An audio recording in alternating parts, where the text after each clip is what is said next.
It's your boy, Ed the Dread, aka Eddie Money Mouth, and you are tuned in to the Money Mouth Podcast. Yes, sir. Bow, bow, bow, bow. Happy Money Mouth Monday, everybody. Your boy is fresh off of a trip to Hana in a little bit of peace and quiet. It was a grand occasion, another MIL surf meet where the Baldwin Bears place fourth. Our girls are currently in fourth place overall, and the boys are in sixth place overall with one more team meet left to go. Big shout out to Quinn. My man caught the wave of his life this weekend. Big shout out to Mia. She is a first time competitive surfer and made it to her first final ever this past weekend. And huge shout out to our boy Dylan. Dilly Bob. Second place in his division. Standout performance from that guy this weekend. So shout out to the homies.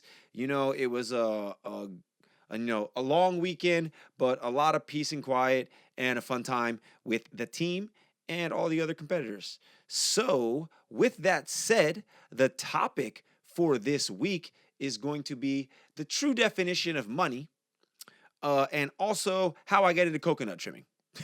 So, two conversations I had today led me to this. One was with my boss friend, Jace Sundvor, and the other was with a new friend / introduced by a best friend, new friend.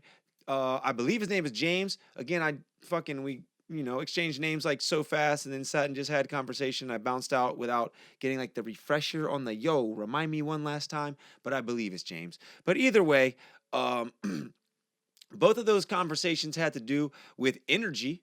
One of which was geared more toward, money and money being a form of energy, and the other was more geared toward the energy put towards something, and then like money being the outcome. So again, the conversations today kind of led me to this topic. The first one was generally just about, the energy that you spend watching something and how that turns into revenue for other people, right? And the second was about maybe not liking money so much and wanting more of an energy exchange, but coming to the realization that, money is an energy itself. So at times, even if are one of those people who is down to earth, maybe even feel like you might be against capitalism, you're still going to have to use money at some point. And, you know, the true definition of money, maybe not coming straight out of Webster or whatever, verbatim, but is anything that can be traded for a goods or service, right? So currently, the most common used money is fiat currency, which would be, what we exchanged bills, coins, card swipes, and all that type of stuff. But in previous cultures, there was all types of stuff used for money. Cowrie shells were previously used. I mean, gold is a big one. I personally love gold. And gold has been used for currency and is still used as currency. And I would definitely say that it's probably like the most trustworthy currency because, there's a finite amount of gold on Earth. It's not like it gets printed and made. And if you own it, it's going to most likely increase in value, honestly. So, gold is a currency, right? But specifically in my life, I have actually used coconuts as a currency for like 6, 9, maybe even a fucking year of my existence on this island. I previously lived in a Buick Rendezvous, and Mana Foods previously took coconuts from pretty much anybody. I don't know if they do anymore because I'm not in the world of trying to sell my coconuts like that. But when I was in that world and when I was first getting started in trimming trees, if I needed money to get gas or to fucking buy peanut butter jelly and bread or whatever the fuck I had going on at the time, I would sell coconuts to Mana Food and then take that cash and go do whatever else I had to do. The other things that I was doing though, I would trade coconuts for. Herb, fucking fruits and vegetables, primarily fruits, but also vegetables. And to that extent, coconuts was money to me, for like I said, almost a year of my life, the most used currency that I had was climbing up to a tree and bringing down coconuts and trading those for something, or trading it for money to go get something else.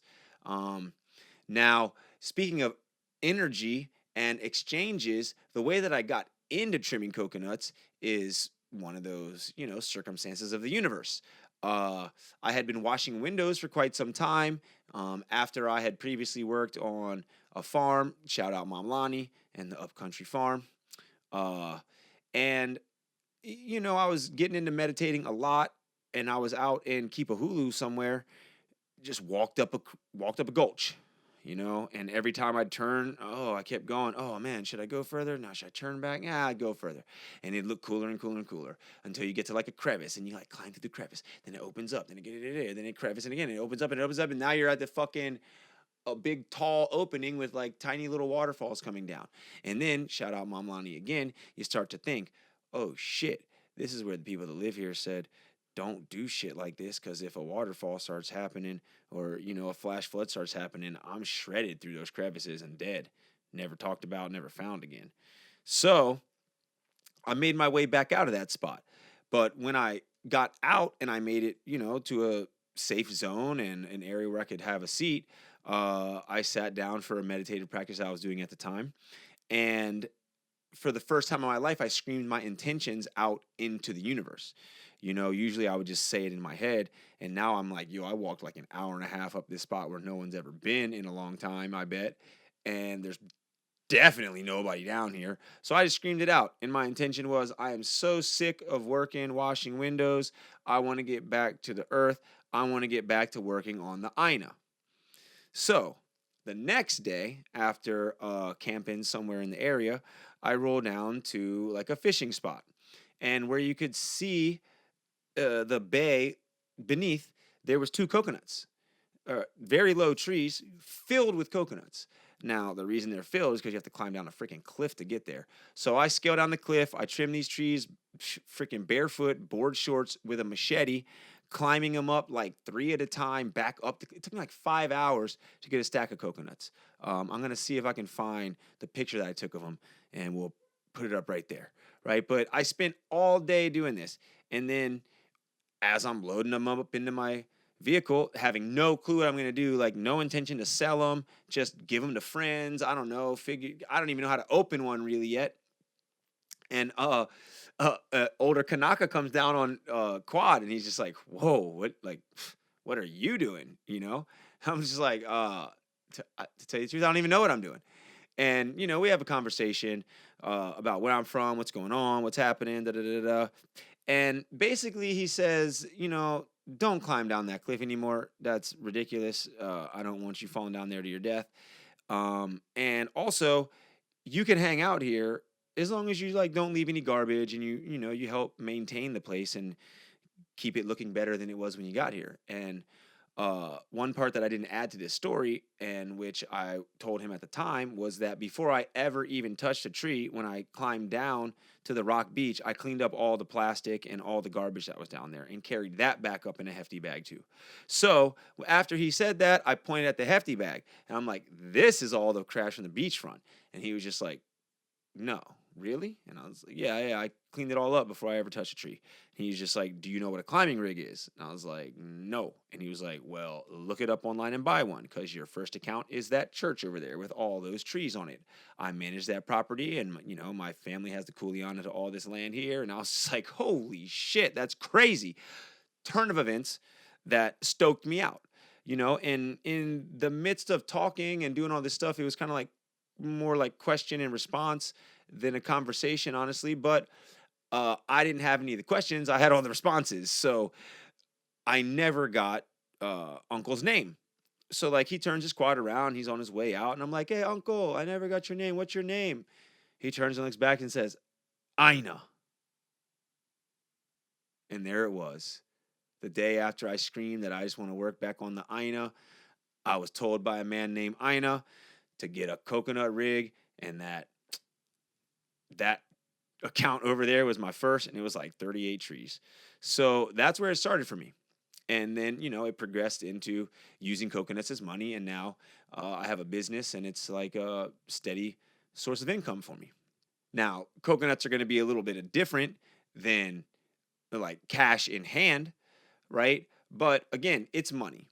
So when you think of money, generally you think of like a capitalist society. And what usually comes with capitalist societies is, exploitation of humans, of the earth, of resources, like grabbing of resources, and what have you.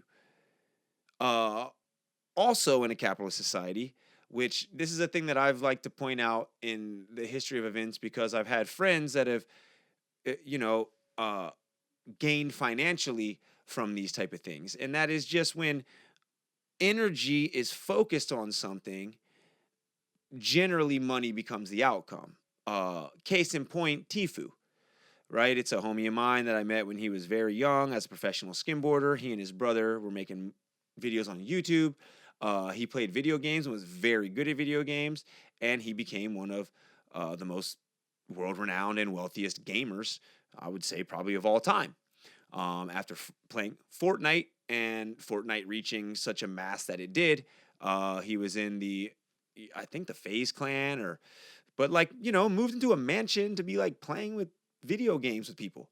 Now, if you told me when I was like 13 that playing Mario Brothers and fucking saving the princess could get you fucking a mansion and $1 million and fucking whatever, I would have laughed in your face. And we would like, it's still kind of like almost laughable that playing video games would make you rich, but it's the amount of people that spend energy focused on it, right? And then again, capitalist society sees all that energy focused on it, and what can happen? We can make money off of this. Whether the people are exploited or not, yeah, that's up to you to decide, right? But it's a thing that happens. So, with that said, I would suggest that you spend your time focusing on things that you love that you could probably make revenue off of. Um, I've told plenty of people that I've taught, I've told people that I've coached that, if you get good at a sport or you get good at some sort of art, there's always going to be people that you can teach that to. And I don't mean like going to become a teacher. You could be a coach, you could work at a boys and girls club, you could open your own business and do after school programs. There's tons of things you can do if you have knowledge that you're able to. I mean, actually nowadays you could just make TikToks. All right. If you have information to give, you can make TikToks, you can make YouTube shorts, you can make all that stuff and reach a mass of people and get paid for it. But it all comes from the focus of energy. So, like with that broad, hey, a whole lot of people are focusing their energy on this thing, and now capitalism makes it that boom, it's worth a lot of money, right? A microcosm of that is you focusing on something, and then you focus on that thing for so long and get good at it. And honestly, sometimes whether you want it to or whether you intend it to or not, money's going to be the outcome. Whether you're opening a business, whether you become a professional at something, whether you join a team and get sponsorships or whatever the case is, energy focus in capitalist society is generally going to lead to some sort of revenue.